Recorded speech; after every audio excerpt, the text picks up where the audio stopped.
নমস্কার বন্ধুরা, আজকে আমি বানাবো হচ্ছে আলু আর পাউরুটির পকোড়া। তো আমি আলুটাকে সেদ্ধ করে নিয়েছি। এবার আমি একটা পাত্রে ঢেলে নেব আলুটাকে।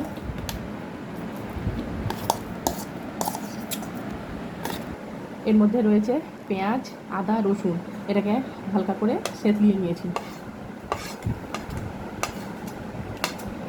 এবার দিয়ে দেবো ধনেপাতা কুচি, লঙ্কা কুচি, দিয়ে দেবো একটু সামান্য হলুদ, লবণ আর শাহি গরম মশলার গুঁড়ো। সবগুলোকে একসাথে দিয়ে দিলাম। এবার এটাকে ভালো করে মাখিয়ে নেব।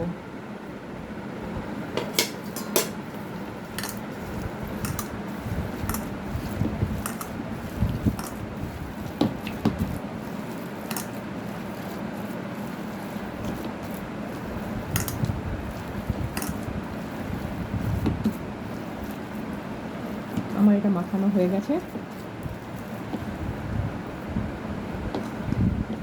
এই ধারগুলো আমি কেটে নিয়েছি। এবার হালকা করে জলে ভিজিয়ে নেব শুধু।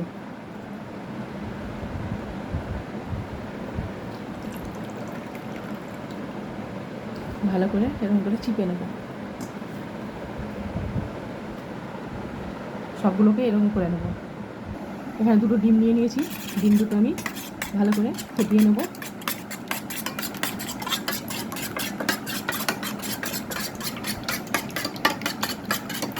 পাউরুটি নিয়ে নিলাম। এর মধ্যে এইভাবে গোল করে দিয়ে এটাকে মুড়ে নেব।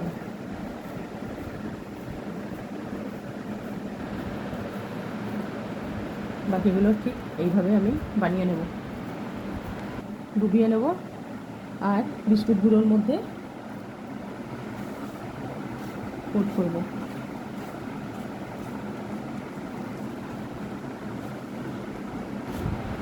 বাকিগুলো সব এইভাবে বানিয়ে নেব।